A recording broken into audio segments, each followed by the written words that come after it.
అందరికీ నమస్కారం.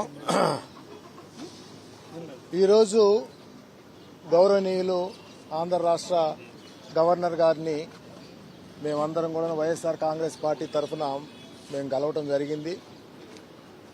ఎన్నికల్లో గెలిపోవటంలో సహజం. గెలిచిన వాళ్ళు వాళ్ళ సక్సెస్ని ఎంజాయ్ చేసుకుంటూ ఖచ్చితంగా ఒక పద్ధతిలో ఓడిపోయిన వాళ్ళకు కూడాను షేక్ హ్యాండ్ ఇచ్చే విధంగా ఉండాల పద్ధతి. ఇక్కడ చూస్తుంటే సిచ్యువేషన్ చాలా డిఫరెంట్గా కనిపిస్తూ ఉంది. ఏముంది వీటిని ఇంత కఠినంగా వ్యవహరించే విధంగా ప్రతిపక్ష అలాగే పాలక పక్షం ఒక ప్లాంట్ వేలో వెళ్లేటట్టు చేసుకోవాలి, కానీ వెళ్తున్న విధానం మాత్రం అసలు ఏ విధంగా కూడాను హర్షించదగినంగా లేదు అనేది గవర్నర్ గారి దృష్టికి తీసుకురావడం జరిగింది. ముఖ్యంగా చూస్తే ఒక పక్క వైసీపీ కార్యకర్తలు కానీ సానుభూతి పరుల మీద దాడులు, వాటిని వెంటనే ఆపించాల్సినటువంటి అవసరం ప్రభుత్వం మీద ఉంది. శాంతి భద్రతలు కాపాడవలసినటువంటి పరిస్థితి ప్రభుత్వం మీద ఉంది. సో ఎప్పుడైతే ప్రభుత్వ వ్యవస్థ సరిగ్గా పనిచేయలేకపోతా ఉందో తప్పనిసరిగా వెంటనే దానికి ఫర్దర్ గా ఆల్టర్నేట్ గా ఉండేటటువంటి గవర్నర్ వ్యవస్థ ఎవరైతే గవర్నర్ గారు ఉన్నారో వారికి దృష్టికి తీసుకురావటం, అలాగే సెంట్రల్ గవర్నమెంట్ కూడాను తీసుకెళ్లేటటువంటి ప్రతి ప్రక్రియ కూడా మేము తీసుకొచ్చాం.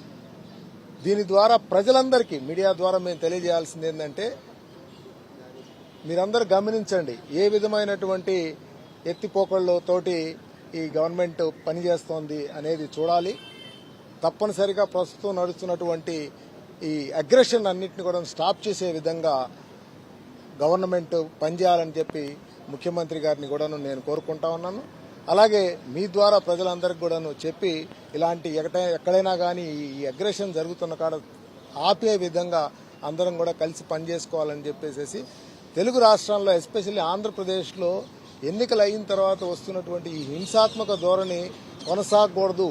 ఇలాంటి దుశ్చర్యల్ని ఎవరైనా ఖండించాలి అనేటటువంటి ఏ పార్టీ అయినా కానీ ఎప్పుడైనా కానీ ఇలాంటి వాటిని ఖండించాలని చెప్పి తెలియజేసుకుంటూ, మరీ ముఖ్యంగా పార్టీ ఆఫీసులకు సంబంధించి ఈ మధ్య మీడియాలో విపరీతమైన నెగిటివ్ ట్రోల్స్ మీరు చూస్తే ఇదంతా కూడాను ఏ పార్టీ కూడాను వాళ్ళకి వాళ్ళ పార్టీ ఆఫీసులు కట్టుకోవడానికి 2014-19లో ఏ రకమైనటువంటి జీవో అయితే చంద్రబాబు నాయుడు గారు తీసుకొచ్చారో అదే బేసిస్ మీద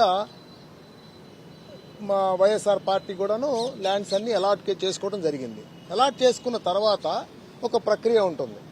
ఆ ప్రక్రియలో ప్లాన్లకు అప్లై చేసుకోవటం కానివ్వండి, అలాగే వీటన్నిటిని లీజ్ మీద తీసుకున్నాయి కాబట్టి వేకెంట్ ల్యాండ్ ట్యాక్స్ ఇదంతా కూడా గవర్నమెంట్ ప్రాపర్టీ. గవర్నమెంట్ వాడు లీజ్కి ఇచ్చారు 33 సంవత్సరాలకి. సో అందులో వీళ్ళు కట్టుకుంటున్న ఆఫీసులో ఒక ప్రాసెస్ ఉంటుంది. ఆ ప్రాసెస్లో ఉన్నటువంటి ప్రక్రియ ప్రకారంగా ప్రస్తుతం ఆఫీసులన్నీ కట్టడం జరుగుతూ ఉంది. ఇవన్నీ ఇల్లీగల్ స్ట్రక్చర్స్ కాదు, ఇవన్నీ కూడా ఒక పద్ధతి ప్రకారంగా జరుగుతున్నటువంటి కన్స్ట్రక్షన్. సో కాబట్టి వీటిని పోయి ఎవరంటే వాళ్ళు ఎంటర్ అయిపోయి ట్రెస్ పాస్ చేసి అందులో మేము ఈ పార్టీలని మొత్తం ఈ ఆఫీసులు మొత్తం టేక్ ఓవర్ చేసుకుంటాము, అలాగే వీటికన్నిటికీ కొన్ని వేల కోట్ల రూపాయల ప్రజాధనం వేస్ట్ అయింది అనేటటువంటి ఒక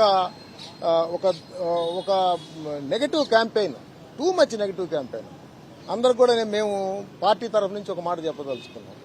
దాదాపుగా 10,000 స్క్వేర్ ఫీట్ ఒక్కొక్క ఆఫీసు, 10,000 స్క్వేర్ ఫీటు 2,000 నుంచి 2,500 రూపాయల స్క్వేర్ ఫీట్ ఈరోజు కన్స్ట్రక్షన్ కాస్ట్ ఎవరికైనా తెలుసు. అంటే 2 నుంచి 3 కోట్ల రూపాయలు, ఒక 17-18 ఆఫీసులు అయినాయి, ఒక 50 నుంచి 60 కోట్ల రూపాయలు ఖర్చు పెట్టుంటారు.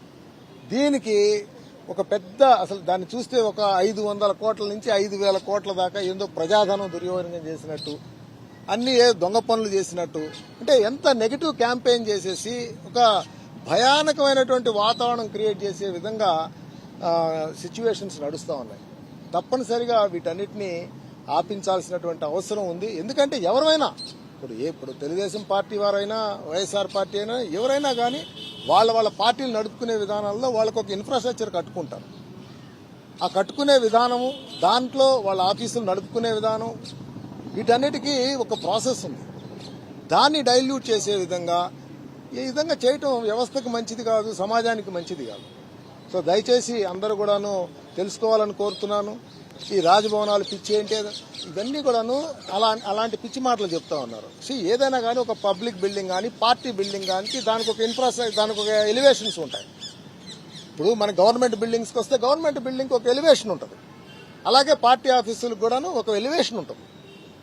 దాన్ని తీసుకొని ఏదేదో చేసేశారు, ఎట్లెట్లో చేసేశారు, ప్యాలెస్లని అయ్యని ఇయని ఒక ఫుల్ ఒక నెగటివ్ క్యాంపెయిన్ తీసుకురావటం, బురద చల్లటం అనేటటువంటి ఆలోచనలు మానుకోవాలని చెప్పేసి హితవు చెప్తూ ఈరోజు గవర్నర్ గారిని కోరటం జరిగింది.